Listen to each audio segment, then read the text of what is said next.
بسم اللہ الرحمن الرحیم ایاک نعبد و ایاک نستعین۔ میرے پاکستانیوں، آج مجھے بڑی خوشی ہے کہ ہم پاکستان کی تاریخ کا سب سے بڑا ویلفیئر پروگرام، یعنی ویلفیئر پروگرام کا مطلب کہ جس سے ہم نے اس ملک کو ایک فلاحی ریاست کی طرف لے کے جانا ہے، وہ سب سے بڑا ویلفیئر پروگرام آج میں آپ کے سامنے رکھ رہا ہوں۔ میں آج خاص طور پہ خراج تحسین پیش کرنا چاہتا ہوں ہماری احساس کی جو ٹیم ہے، جس نے 3 سال لگائے سارے ملک میں ڈیٹا بنانے کے لیے کہ جس سے ہمیں پتہ چلے کہ ہر خاندان جو پاکستان میں ان کی کیا حیثیت ہے، کیا ان کے حالات کیا ہیں، اور یہ بڑا مشکل کام تھا۔ 3 سال ہمیں لگے یہ پورا ڈیٹا بنانے کے لیے۔ تو جب تک وہ ڈیٹا نہیں تھا ہمارے لیے سبسڈیز دینا اور آسان نہیں تھا، وہ اندازوں پہ تھا۔ تو اب ہمارے پاس ایک پورا ڈیٹا بیس آ گیا، اس لیے آج میں اس پوزیشن میں ہوں کہ میں آپ کے سامنے یہ پروگرام اناؤنس کر سکتا ہوں۔ اس سے پہلے میں صرف اپنی قوم کو یاد کرانا چاہتا ہوں کہ جو پاکستان ہمیں ملا تھا وہ اس ملک کی تاریخ میں کبھی بھی معاشی حالات اتنے برے نہیں تھے جو ہمیں ملے ہیں۔ یعنی خسارہ بھی سب سے بڑا پاکستان کی تاریخ کا، قرضے بھی سب سے زیادہ، سود بھی ان قرضوں پہ سب سے زیادہ دینا پڑا، جو کرنٹ اکاؤنٹ ڈیفیسٹ جس کو کہتے ہیں کہ جتنے ڈالرز اندر آ رہے تو باہر، اس میں تاریخی خسارہ، ریزروز ہمارے تقریباً نہ ہونے کے برابر، یعنی کہ جو ہمیں باہر ہمیں جو لائبلٹیز تھیں، ہمیں باہر پیسے دینے تھے، جنہوں نے ہمیں قرضے دیے ہوئے تھے، ہمارے پاس پیسہ نہیں تھا ان کو قرضے دینے کا۔ اور ہم خاص طور پہ آج میں پھر سے ہمارا ملک شکر گزار ہے سعودی عربیہ کا، UAE کا اور چائنا کا، جنہوں نے اس مشکل وقت میں ہماری مدد کی، جس کی وجہ سے ہم ڈیفالٹ نہیں کرے۔ اگر ڈیفالٹ کرتے تو روپیہ بالکل نیچے گر جانا تھا اور مہنگائی آسمانوں پہ۔ اور اس کے علاوہ پھر ہمیں IMF کے پاس جانا پڑا، کیونکہ ہمیں ان کی مدد چاہیے تھی، کیونکہ ہمارے پاس ڈالرز نہیں تھے اپنے لائبلٹیز واپس کرنے پہ۔ تو ہم پھر 1 سال اپنے ملک کو سٹیبل کرتے رہے، اور اتنے میں کرونا آ گیا۔ اب کرونا کا آپ کو ایک چیز سمجھنی ہے، 100 سالوں میں دنیا میں اتنا بڑا بحران نہیں آیا جتنا یہ کرونا لے کے آیا، اور اس سے پاکستان ہی نہیں متاثر ہوا، ساری دنیا متاثر ہوئی، اور خاص طور پہ غریب ملک متاثر ہوئے، امیر ملکوں میں بھی غریب لوگ متاثر ہوئے۔ اور اس مشکل مرحلے میں میں یہ بڑے فخر سے آج کہنا چاہتا ہوں کہ جو میری ٹیم تھی، جو NCOC، جو ہم نے ایک ٹیم بنائی جس کے اندر ہمارے ٹاپ ڈاکٹرز تھے، جس میں ہمارے صوبے بھی شرکت کر رہے تھے، ان کے چیف سیکرٹریز، جس میں پاکستانی فوج بھی شرکت کر رہی تھی، ہمارے جو منسٹر تھے، جس طرح ہم نے فیصلے کیے اور ڈیٹا بیس فیصلے کیے، اور جس طرح ہم نے کہ ایک طرف خوف یہ تھا کہ اگر کرونا تیزی سے بڑھتی گئی تو ہسپتالوں میں حالات برے ہو جائیں گے، ہسپتالوں میں جگہ نہیں ہوگی۔ جس طرح ہندوستان میں، اگر پتہ نہیں آپ نے دیکھا یا نہیں، لوگ بیچارے باہر پڑے ہوئے تھے، آکسیجن ختم ہو گئی، لوگ پہنچ نہیں سکے، آکسیجن لوگ مر جاتے تھے۔ تو ایک طرف وہ خوف تھا، اور دوسری طرف اگر آپ جب لاک ڈاؤن کرتے ہیں، اپنی معیشت کو بند کرتے ہیں، تو اس سے وہ ساری معیشت تباہ ہو جاتی ہے، فیکٹریاں بند، سب کچھ ہو جاتا ہے۔ تو اس کے بیچ میں جو راستہ تھا، جو راستہ پاکستان نے لیا، اس میں بہت بڑی ایک کنٹریبیوشن تھی، جس طرح ہماری NCOC نے، جس طرح ہم نے فیصلے کیے۔ اور اس میں بڑی رسک بھی تھی، کیونکہ جب ہندوستان میں نریندر مودی نے بند کر دیا، کرفیو لگا دیا ہندوستان میں، تو میرے پہ بڑا پریشر ڈالا گیا کہ جی دیکھیں آپ نہیں کر رہے، آپ کے اوپر FIR کر دینی چاہیے، لوگ مر جائیں گے یہاں۔ لیکن مجھے بڑا آج فخر ہے کہ ہم وہ ملک ہیں جس کو انٹرنیشنلی اکنالج کیا گیا کہ وہ ملک ہے جس نے چند ملکوں میں سے سب سے بہترین طریقے سے اس مشکل مرحلے سے نکلا۔ اور اس میں ہم اپنی بات تو کیا کریں، اس میں ورلڈ بینک کی اسٹیٹمنٹ ہے، اس میں ورلڈ ہیلتھ آرگنائزیشن نے پاکستان کی مثال دی ہے، اس کے اندر ورلڈ اکنامک فورم، انہوں نے پاکستان کی تعریف کی کہ جس طرح ہم نے یہ بیلنس کیا۔ اور پھر اکانومسٹ میگزین اس نے کہا کہ پاکستان تیسرے نمبر پہ وہ ملک تھا جس نے سب سے بہترین طریقے سے نکل کے حالات کو نارمل کر لیا. اور مجھے فخر یہ ہے کہ آج اگر آپ دیکھیں ہندوستان کے حالات دیکھیں جو جس طرح وہاں غربت بڑھی اور جس طرح ان کی اکانومی -7% پہ پہنچ گئی، اس میں ذرا میں صرف بتانا چاہتا ہوں کہ پاکستان کی پرفارمنس اس میں کیا تھی. امریکہ نے، یونائٹڈ اسٹیٹس نے، جب انہوں نے لاک ڈاؤن لگایا اور ان کی معیشت نیچے چلی گئی تو انہوں نے $4,000 ارب خرچ کیا اپنی معیشت کو ڈیمانڈ اٹھانے کے لیے. پاکستان جس کی امریکہ کی 33 کروڑ آبادی ہے اور ہماری 22 کروڑ، ہم نے ٹوٹل پیسہ $8 ارب خرچ کیا جس سے ہم نے اپنی معیشت کو بچایا. تو میں اس میں ذرا صرف آپ کو بتانا چاہتا ہوں کہ ہم نے کیا کیا قدم اٹھائے. ہمیں سب سے بڑا خوف یہ تھا کہ لوگ بے روزگار ہو جائیں گے. اگر کاروبار ٹھپ ہو جائے تو لوگ بے روزگار ہوں گے، اور جب لوگ بے روزگار تو غربت بڑھے گی. تو اس لیے ہم نے وہ جو لاک ڈاؤن سے ہم بچتے رہے، ہم نے چھوٹے lockdown, smart lockdown, لیکن وہ اپنی بالکل اکانومی بند نہیں کی، اور ہم نے خاص طور پہ اپنی زراعت کو بچایا اور ہم نے کسی سٹیج پہ ان کو بند نہیں ہونے دیا. اور دوسرا ہم نے کنسٹرکشن کو بچایا، کیونکہ شہروں میں سب سے زیادہ جو لوگ روزگار دیتا ہے وہ کنسٹرکشن انڈسٹری دیتی ہے. اور پھر ہم نے ایکسپورٹس کو پوری بچانے کی کوشش کی، کیونکہ اگر ایکسپورٹس بند ہو جاتی تو ہمارا ڈالر کم ہونے تھے اور روپے نے گر جانا تھا. تو میں صرف پہلے اپنی زراعت کا بتانا چاہتا ہوں کہ اللہ کا کرم ہماری پالیسیز سے کیا ہوا. آج ہماری جو چاول کی گروتھ ہے، جو جتنی تیز سے وہ بڑھا ہے، وہ 13.6% ہے. ہماری مکئی 8% زیادہ بڑھی. ہماری جو گنا ہے وہ 22% زیادہ بڑھا ہے. جو گندم ہے وہ 8%. یہ سب ریکارڈ ہوا ہے پاکستان کے اندر. اور جو پچھلے سال ہماری کاٹن فیل ہو گئی تھی، اس میں اس سال 81% گروتھ ہوئی ہے. اور جو اضافی پیسہ گیا ہے ہمارے زراعت کے اندر وہ 1100 ارب روپیہ گیا ہے. اور اس سال آپ یہ سمجھیں کہ اگر کسانوں کا حالات اچھے ہیں تو وہ کیسے ہمیں پتہ چلتا ہے کہ کسانوں کے وہاں خوشحالی آئی ہے. ریکارڈ موٹر سائیکل کی سیل ہوئی ہے پاکستان کی تاریخ میں، اور ٹریکٹر کی ریکارڈ سیل ہوئی ہے. اور اس کے علاوہ جو یوریا ہے، یوریا 23% زیادہ استعمال ہوا ہے. اس کا مطلب کہ حالات اچھے، اور انشاءاللہ جب کسان خوشحال ہوتا ہے تو اس سے ملک کی پیداوار بڑھتی ہے اور ملک کا فائدہ ہوتا ہے. دوسری چیز جو ہماری ہاؤسنگ تھی، ہم نے کنسٹرکشن کے لیے کیا. کنسٹرکشن میں اس وقت 600 ارب روپے کے پروجیکٹس چل رہے ہیں، کیونکہ ہم نے کنسٹرکشن کو انسینٹیوائز کیا. پھر ہمارا جو انڈسٹری ہے، اصل تو دولت ملک کی تب بنتی ہے جب اس کی ملک کی انڈسٹری اٹھے. تو پہلے تو میں آپ کو یہ بتا دوں کہ لارج سکیل مینوفیکچرنگ بڑی دیر کے بعد پاکستان میں پچھلے 3 مہینے میں تقریباً 13% اس میں گروتھ ہوئی ہے. اس کا مطلب ملک کی دولت میں بھی اضافہ، اس کا مطلب روزگار بھی زیادہ. لیکن میں اور انڈسٹریز بتا دوں کہ انجینئرنگ کے اندر 350% کے ان کے پروفٹس کے اندر بڑھا، ان کا نفع بڑھا ہے 350 ارب روپیہ. ٹیکسٹائل میں 163% اضافہ ہوا ہے ان کے پروفٹس کے اندر. گاڑیوں میں 131% اضافہ ہوا ہے. سیمنٹ میں 113% اضافہ ہوا ہے.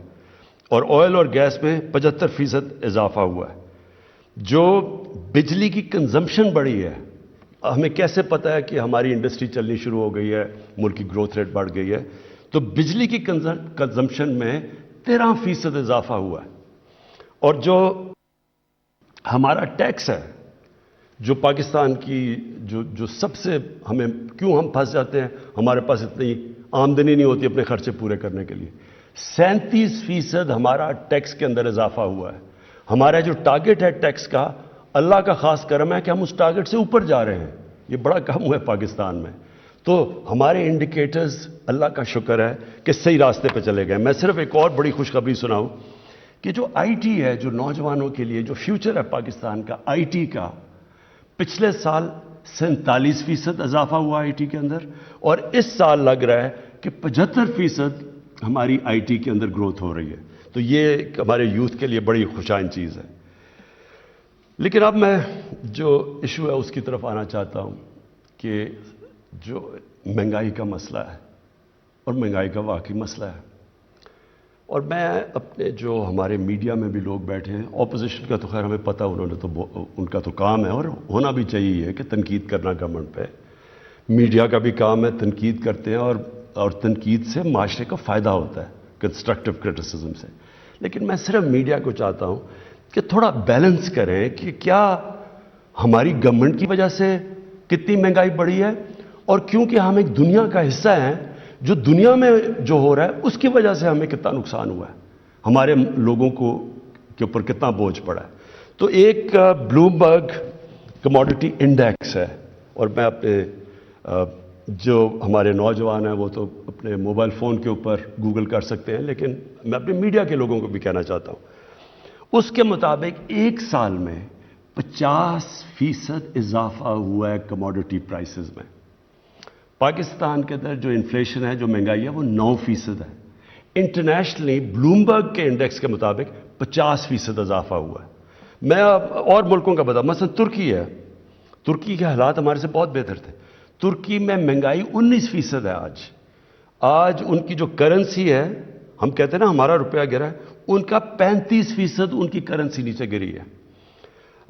امریکہ کے اندر 2008، امریکہ اور یورپ کے اندر 2008 کے بعد سب سے زیادہ مہنگائی ہوئی ہے. اب چائنا، اس کا جو پروڈیوسر پرائس انفلیشن ہے، پروڈیوسر پرائس انفلیشن، وہ 26 سال میں سب سے زیادہ اس کی مہنگائی اوپر گئی ہے. اور جرمنی میں 50 سال کے بعد سب سے زیادہ مہنگائی ہوئی ہے جرمنی کے اندر. گیس کے اوپر آ جائیں، کیونکہ ابھی سردیاں آ رہی ہیں اور ہمیں گیس کا مسئلہ آنے والا ہے. گیس پہ آ جائیں.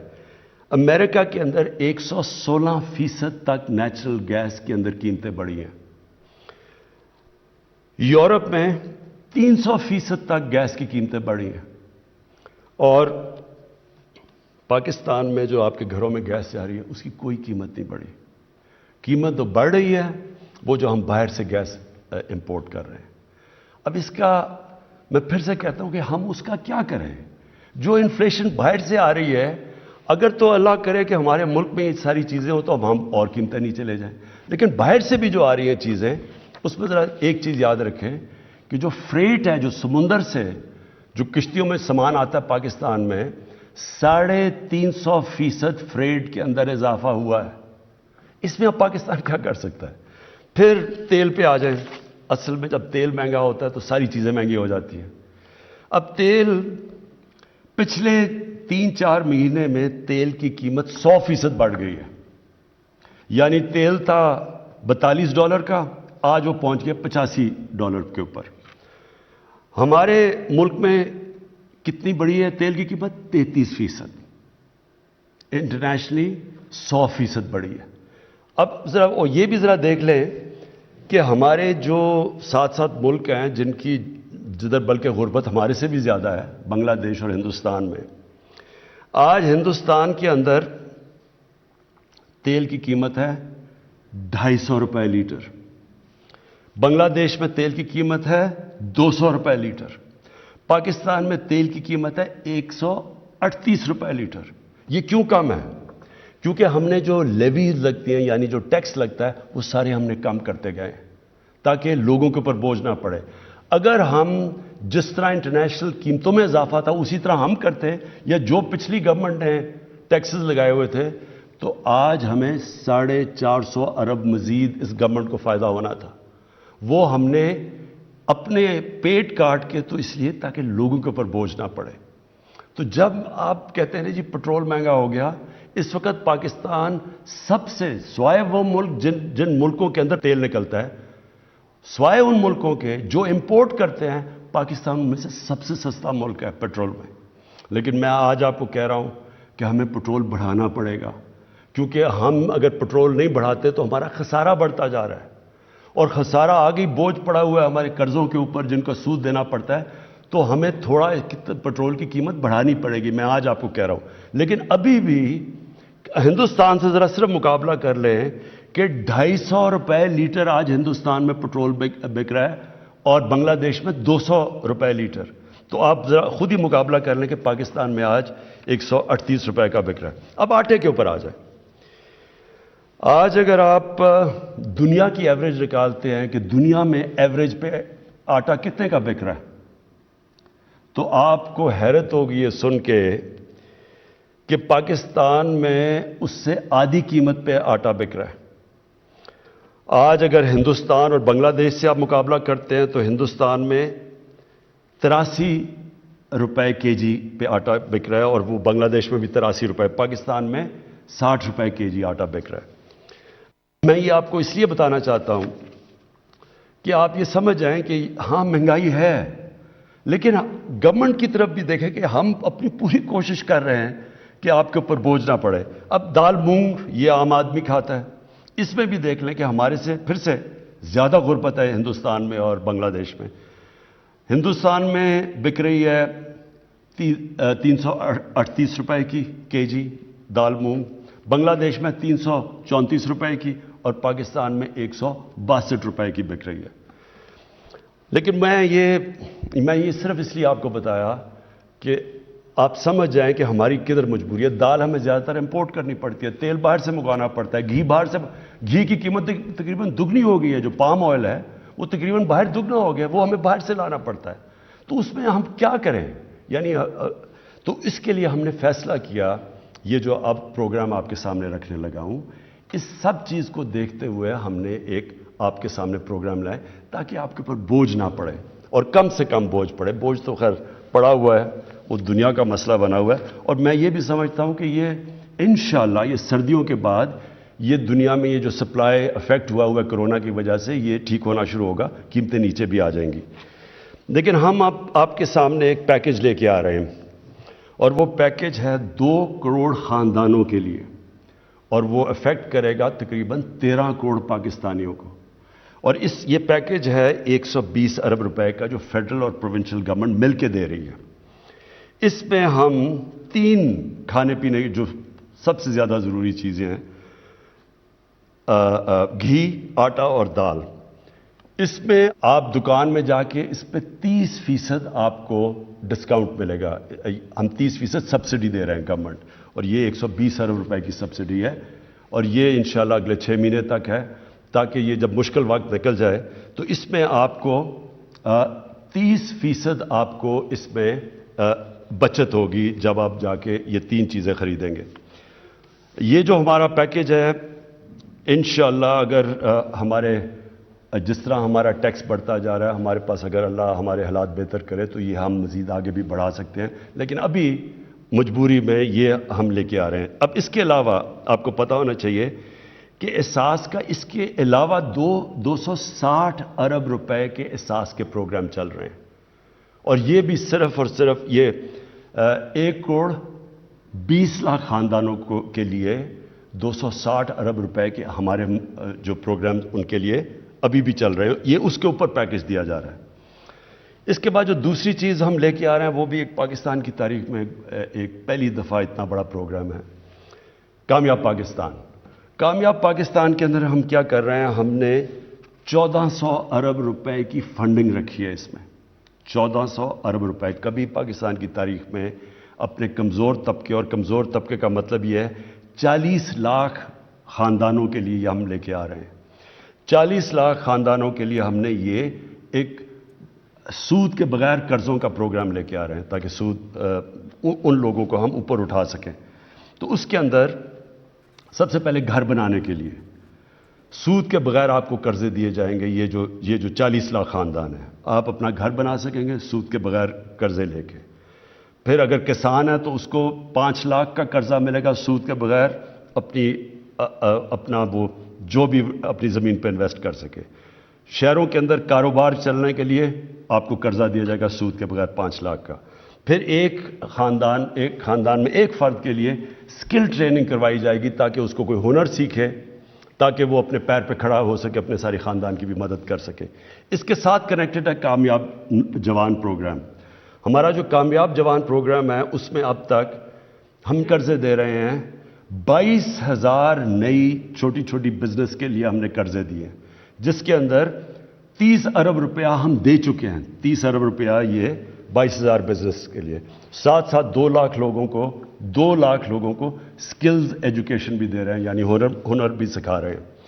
اور اس کے ساتھ بھی کنیکٹڈ ہے پاکستان کی تاریخ کا سب سے بڑا اسکالرشپ پروگرام. اور یہ اس لیے امپورٹنٹ ہے کہ یہ اگر کوئی چیز بھی ہمارے نچلے طبقے کو, کمزور طبقے کو اٹھا سکتا ہے وہ ہے تعلیم. اور اس کے لیے کبھی اتنا بڑا پاکستان میں پروگرام نہیں ہے. 60 لاکھ اسکالرشپس اور اسکول سٹائپنڈز یہ ہم دے رہے ہیں, اور اس میں ہم 47 ارب روپیہ ہم خرچ کر رہے ہیں اس کے اوپر, اس بڑے پروگرام میں, جس میں صوبے بھی شامل ہیں. یہ ٹوٹل پروگرام کی میں بات کر رہا ہوں جس میں ہائر ایجوکیشن, صوبے, ہم سب مل کے کر رہے ہیں. 60 لاکھ اسکالرشپس اور اسکول سٹائپنڈز یہ کبھی اس ملک کی تاریخ میں کبھی کسی گورنمنٹ نے نہیں دیا. اور آخر میں ہیلتھ کارڈ. میری شروع سے کوشش یہ تھی کہ اس ملک کے اندر جو سب سے ایک مشکل وقت ایک خاندان کے اوپر آتا ہے کہ اگر گھر میں بیماری ہو جائے اور ان کے پاس پیسہ نہ ہو علاج کروانے کے لیے. اسی لیے شوکت خانم بنا تھا. وہی کینسر کے علاج اتنا مہنگا تھا. جب میں نے دیکھا کہ ہمارے لیے اتنا مشکل تھا, اللہ نے ہمیں حیثیت دی تھی, تو جن کے پاس کچھ نہیں تھا وہ کیا کریں اگر ان کے گھر میں بیماری ہو. تو اس لیے وہ سوچا تھا. تو میں نے تب بھی سوچا تھا کہ ایک دن اللہ نے مجھے موقع دیا تو ہر پاکستان کے خاندان کو میں ایک ہیلتھ انشورنس دلواؤں گا. اور مقصد اس کا یہ ہوگا کہ ہر خاندان میں اگر کبھی بھی بیماری ہو تو ان کے پاس پیسے ہوں اور وہ جا کے کسی بھی ہاسپٹل میں اپنا علاج کروا سکیں. تو یہ جو ہمارا پروگرام ہے یہ پوری طرح اس وقت پختونخوا کے اندر شروع ہو گیا ہے. سارے پختونخوا کے خاندان اس وقت ان کے پاس ہیلتھ انشورنس ہے اور وہ کسی گورنمنٹ ہاسپٹل میں 10 لاکھ روپے تک اپنا علاج کروا سکتے ہیں. اب یہ اسلام آباد کی ساری ایریا میں بھی شروع کر رہے ہیں ہم, اور تقریباً ہم کر چکیں گے اس 1-2 مہینے میں. اس کے بعد یہ پنجاب میں شروع ہو رہا ہے دسمبر کے آخر میں. مارچ تک سارے پنجاب کے خاندانوں کے پاس ہیلتھ کارڈ آ جائے گا. کسی بھی ہسپتال میں جا کے 7 سے 10 لاکھ روپے تک اپنا مفت علاج کروا سکیں گے. اور یہ جتنے بھی آزاد کشمیر جدھر ہماری گورنمنٹس ہیں یہ پروونشل گورنمنٹس کر رہی ہیں. گلگت بلتستان میں کر رہی ہے. میں نے جو ہماری کولیشن گورنمنٹ ہے بلوچستان میں, میں نے کل چیف منسٹر سے بات کی کہ وہ بھی وہاں سے شروع کریں اپنا پروگرام. اور انشاءاللہ مارچ تک ہمارے جتنے سندھ, کیونکہ ان کی اپنی گورنمنٹ ہے, میں تو ان کو بھی کہوں گا سندھ کو کہ وہ شروع کریں یہ پروگرام, کیونکہ اس سے بڑی نعمت ایک عام شہری کے لیے نہیں ہو سکتی, اور خاص طور پہ جو کمزور طبقہ ہوتا ہے. میں اپنے انڈسٹریلسٹ اور جو کنسٹرکشن انڈسٹری میں جتنے بڑے بڑے ہمارے سیٹھ ہیں, میں آپ سب کو آج اپیل کرتا ہوں کہ جب آپ کا اتنا زیادہ نفع بن رہا ہے تو اس کے اندر ان کو شامل کریں. جو مزدور ہیں, جو آج کل کی مہنگائی میں مشکل میں ہیں, ان کی ضرور آپ تنخواہیں بڑھائیں. آخر میں میں آج پھر سے اپنی پہلے تو احساس کی ٹیم کو مبارک دیتا ہوں کیونکہ بڑی مشکلوں سے یہ ڈیٹا بیس بنایا گیا. اور میں اپنی میڈیا کو پھر سے میں اپیل کرتا ہوں کہ جب آپ, یہ بڑا آسان ہے, جب یہ مشکل وقت ہے, ساری دنیا میں مشکل وقت ہے, تو آپ اگر امریکہ میں بھی کسی غریب گھر کے پاس لے جائیں کہ جی گیس بڑی مہنگی ہے, یا انگلینڈ میں تو چیزیں نہیں مل رہی کئی جگہ کیونکہ وہاں تو حالات اور طرح کے ہیں, تو وہ سارے کہیں گے اگر آپ مائک لے جائیں بڑا مشکل وقت ہے جی. لیکن یہ سمجھائیں کہ یہ کوئی پاکستان کے اندر مشکل وقت نہیں ہے, بلکہ ہم وہ ملک ہے جو بہت بہتر طرح سے نکلا ہوا ہے اس مشکل وقت سے. جس ملک کے حالات وہ تھے 3 سال پہلے اور آج اگر آپ دیکھیں تو اللہ کا خاص کرم ہے اس کے اوپر. اور جو اپوزیشن سڑکوں پہ نکلی ہوئی ہے کہ جی بہت مہنگائی ہو گئی, تو میری صرف 2 بڑے خاندانوں سے ایک ریکویسٹ ہے. میں آپ سے بلکہ ریکویسٹ کرتا ہوں کہ 30 سال میں جو آپ 2 خاندانوں نے پیسہ چوری کر کے ملک سے باہر لے کے گئے ہیں, آدھا بھی آپ پیسہ پاکستان لے آئیں. میں آپ سے اپنی قوم سے وعدہ کرتا ہوں سارے کھانے پینے کی چیزوں کی قیمتیں میں آدھی کر دوں گا. پاکستان پائندہ باد.